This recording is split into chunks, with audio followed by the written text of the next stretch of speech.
that they found was a small statuette of a dancing girl. This has amazed scholars who have been struggling to understand the artifacts that were found in Mohenjo-daro. It is a girl who is flaunting her puberty, who is practically wearing nothing except a chunk of jewelry. She is obviously wanting to be desired, and she should be happy to know that after thousands of years, we still desire her.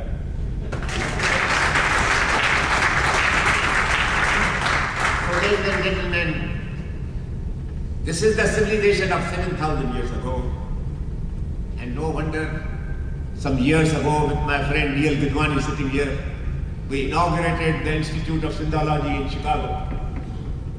It has now attracted the attention of the US government, and believe you me, we are hoping that there will be a good bit of financial grants from the American government. But in the meantime, the Japanese have taken interest in this, and they have produced a whole book and a whole cassette, which I believe Neil has got it, and please take it from him and see what Mohenjo-daro really means. The Japanese who have taken charge of it, and I hope it will be a part of your Sindhyat program, and you will certainly take charge of it. And ladies and gentlemen, the essence of Sindhyat is secularism. I am a secularist. As I said, I respect religions. But the trouble is that religion has always been in conflict with science. Science poses questions which cannot be answered, but religion gives you answers which cannot be questioned.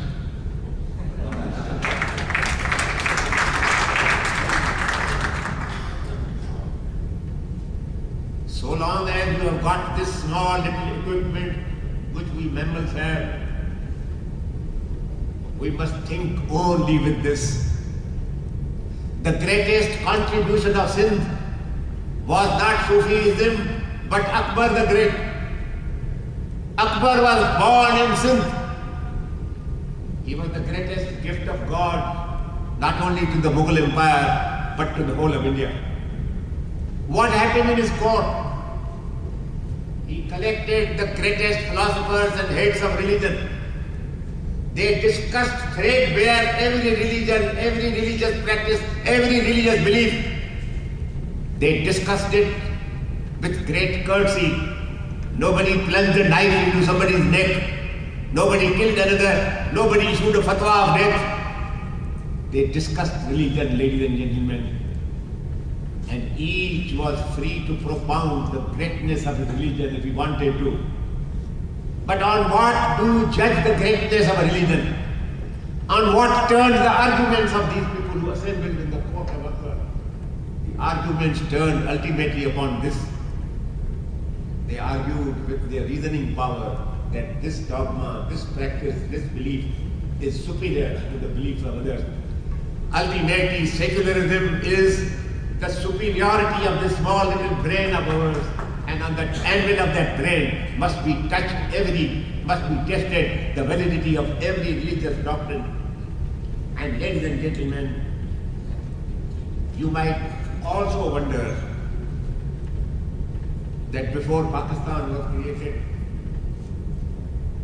a resolution in favor of Pakistan had to be passed through the assemblies of the various provinces. Jinnah could not get the Pakistan resolution passed in the Sindh assembly. I don't know how many of you are aware of this historical fact. There was a slender majority, a majority of one. Khan Bahadur, in those days, he had given up his Khan Bahadurship. Allama Surro was the chief minister of Sindh. And the Pakistan resolution could not be passed and ultimately Allah Baksh had to be disposed of by a hired assassin's bullet, and the Pakistan resolution was passed by a majority of one. The speaker, the governor, Sir Francis Modi, casting vote in favor of Pakistan resolution. Ladies and gentlemen, I must also share with you one personal fact which nobody knows. I often speak about it. People ask me who created Pakistan. Pakistan was created by a Hindu miser in Karachi. Jinnah Sahib, when he qualified for the bar, he came to Karachi to practice because there was a large Khoja community there, and he thought that he will get a good bit of clientele in Karachi. Ladies and gentlemen, he went to the firm of Harchandra and Company, a famous firm in Karachi in those days, and old Harchandra interviewed him and told him that, Mr. Jinnah, you are welcome to join my office, you are highly qualified and we welcome you. So then started the question of money. Now in those days the rupee had a value. Mr. Jinnah asked for 100 rupees per month. That old miser would not go beyond 75. On this the talks broke. That Hindu miser, if he had paid 25 rupees more, India would not have been partitioned.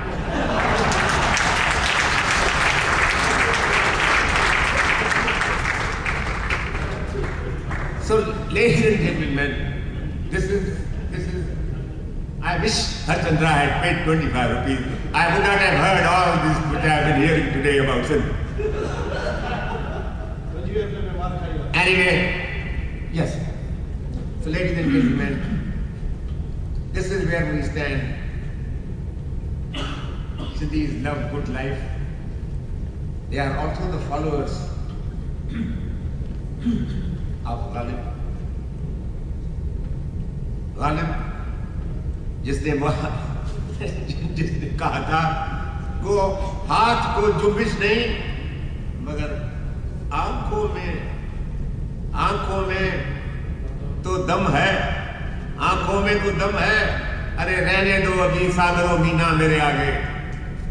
I see that the Sindhi crowd here has been enjoying Ghalib Shah's teaching, and I was very happy that I have joined them on 2 nights. And we have seen Sindh and Sindh at its best.